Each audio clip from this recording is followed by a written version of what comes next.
Sebut kubu istana akan lakukan simulasi berbagai cara untuk menjegal Anies Baswedan. Pak Presiden hanya mau 2 calon. Anies kan sebentar lagi masuk penjara. Refly Harun beberkan 5 skenario yang bisa dipakai istana untuk jegal Anies. Bujuk Nasdem hingga kasih enak PKS. Pengamat politik Refly Harun mengungkapkan terdapat deretan skenario yang bisa dipakai istana untuk menjegal Anies Baswedan maju sebagai calon presiden di pemilihan presiden 2024 mendatang. Diketahui mantan gubernur DKI Jakarta itu saat ini memang tengah dieluk-elukan masyarakat. Pasalnya, safari politik yang dilakukan ke berbagai daerah sukses mengundang lautan massa. Kalau Anies itu biasa-biasa saja, itu pastilah tidak ada pelarangan-pelarangan seperti ini. Tapi masalahnya saya pikirkan istana makin hari makin bergosip soal Anies ini. Demikian ujarnya. Analis-analis, relawan-relawan pembenci Anies bergosip kira-kira gimana caranya untuk mematahkan kaki Anies ini? Demikian lanjutnya. Menurutnya terdapat setidaknya 5 skenario yang bisa dilakukan istana untuk bisa menjegal Anies. 1. Menjadikan Anies Baswedan sebagai tersangka. Menurut Refly, skenario pertama adalah dengan menjadikan Anies sebagai tersangka entah bagaimanapun caranya. Anies bisa dibuat menjadi tersangka sebuah kasus supaya langkahnya menjadi calon presiden atau capres bisa tertahan. Menurut Refly, cara tersebut mungkin dilakukan apalagi oleh kekuatan yang dimiliki oleh petahana. Terlepas dari apakah tersangkut pelanggaran hukum atau tidak, Refly mencurigai petahana akan menyandera Anies. Pokoknya salah nggak salah jadikan aja tersangka, kira-kira begitu. Kan mudah, demikian ucapnya. Jadikan Anies sebagai tersangka. Pokoknya salah nggak salah, jadikan saja tersangka. Kira-kira begitu.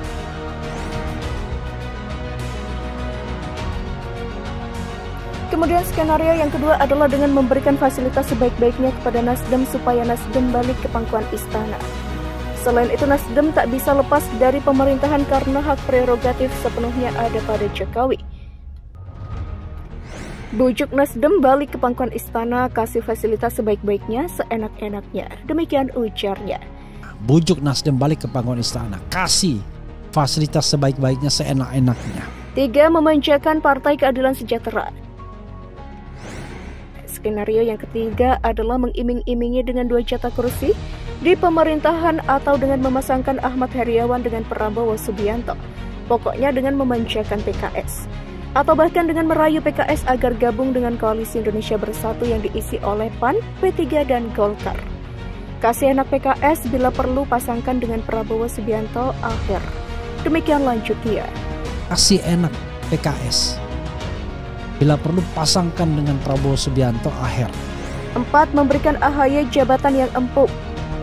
Skenario keempat adalah dengan memasangkan AHY sebagai cawapres Ganjar Pranowo. Yang jelas AHY harus diberikan jabatan yang enak. Atau bahkan dengan memasukkan AHY ke dalam kabinet kerja. Kasih AHY jabatan enak, pasangkan dengan Ganjar AHY yang punya peluang untuk memerintah misalnya. Itu jauh lebih menarik barangkali bagi AHY ketimbang di Anies tidak jelas apakah akan dijadikan wakil presiden atau tidak. Demikian ujarnya. Kasih AHY jabatan enak, pasangkan dengan Ganjar AHY. 5. Melarang partai lain untuk mendukung Anies Baswedan. Kemudian yang kelima adalah jangan sampai ada tambahan partai baru di koalisi Anies.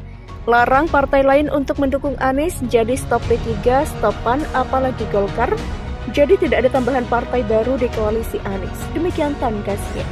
Larang partai lain untuk berkoalisi dengan untuk mendukung Anies. Tampak betapa gesit dan lincah berbagai pihak menggalang kesatuan demi garang dan ganas bergerak menuju ke satu tujuan, yaitu menghabisi Anies Baswedan. Terkesan bahwa Anies memang berada pada posisi harus bersalah, maka mau tak mau, suka tak suka, apa boleh buat, harus dihabisi agar tidak bisa ikut berlaga pada Pilpres 2024. Kreativitas membunuh karakter Anies sungguh menakjubkan, seolah tak kenal batas maksimal apalagi minimalnya. Senantiasa ada saja kreativitas, bukan sekedar mencari namun bahkan mencari-cari kesalahan mantan Mendikbud juga mantan Gubernur Jakarta itu. Akibat Anies memang manusia biasa yang mustahil sempurna. Maka jika dicari, apalagi dicari-cari, pasti dapat ditemukan kesalahan Anies. Bahkan andai kata Anies tidak bersalah pun juga bisa diolah sedemikian rupa sehingga akhirnya menjadi bersalah.